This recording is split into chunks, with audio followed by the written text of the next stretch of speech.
Have you ever had the first encounter that wasn't meant to be? Join me for the first time Pearl and Earl meet, Part 1, The Meeting, early 1942, from Chicago, heading southwest toward Iowa City. Pearl steps into the narrow sleeper cabin, clutching a small brown suitcase against her skirt. She's 18, polite posture, the kind of small town girl who irons her blouse, even though the world is at war. The cabin is modest: two bunks, one small window, and a metal heater that rattles like it's coughing. Pearl takes a breath. Pearl, softly to herself. Looks peaceful enough. Just me and my thoughts, and hopefully no snoring neighbors. She places her suitcase neatly on the lower bunk, straightens the thin pillow, then sits. The train lurches, and she grips the edge. Through the window, Minnesota farmlands roll by, quiet, frozen, familiar. Pearl smooths her skirt, opens a book, and settles in. Chicago, midday. A blast of cold air hits as the train doors open. The platform is chaos. Soldiers, duffel bags, announcements echoing, mothers crying, fathers pretending not to. Earl steps aboard with a line of recruits, early 20s, uniform crisp, duffel slung over one shoulder, nervousness hidden under a cocky smirk. A conductor practically shoves him inside. Chicago conductor, frazzled. Room 7B. Down the line. Move it, soldier. We're behind schedule. Earl snaps a sloppy salute and heads down the corridor, boots thudding. He carries too much swagger for someone whose hands are trembling just a little. He finds the door marked 7B, takes a breath like it's his first moment alone all day, and he swings it open. Pearl jumps at the sound. Earl freezes halfway inside. They stare. Pearl clutches her book to her chest like it's a shield. I think you've got the wrong room. Earl looks at her, then at his ticket, flipping it around like it's suddenly written in Greek.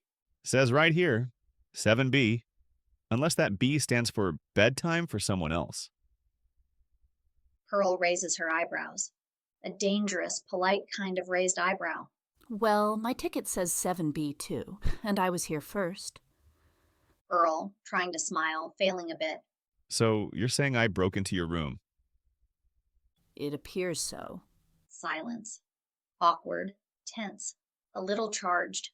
Earl takes a careful step back toward the hall. I'll get the conductor. Last thing I want is to get myself court-martialed for invading a lady's quarters. Pearl watches him, like she's not convinced he isn't trying to invade something. The Chicago conductor reappears, breathless, sweating through his uniform cap. All right. What's the trouble now? Oh no. 27Bs. He rubs his forehead. Ma'am, I am truly sorry. Chicago's a madhouse today. Troop movements and all. We had to double up some rooms. Only way to get these soldiers south before Sunday. Pearl's face falls. You mean he's staying in here? She gestures vaguely, as if saying with me is improper. Just until Iowa City, miss. You're off before he is. Then he'll have the room to himself. Earl tries to look respectful. Fails. Looks charming instead. I can take the top bunk. Promise I won't fall on you. I've only done that twice in my life. Pearl's eyes widen. Is that supposed to reassure me? Earl, grinning, voice soft. Depends on if it worked. Pearl clears her throat quickly, flustered. Well, I suppose there's nothing to be done. That's the spirit. A wartime makes strange neighbors. Try to be civil. He leaves, door shuts. Lock clicks. Pearl exhales sharply. You can put your things over there, far over there. Earl sets his duffel down in the corner with exaggerated care. He glances at her book. What are you reading? Something civilized. So definitely not about soldiers then. Pearl looks up, finally meeting his eyes fully. And there's a spark, one she definitely didn't expect. No, but perhaps the story will get interesting. Earl sits on the opposite bunk, leaning back with a soft grin. Yeah, something tells me it just might.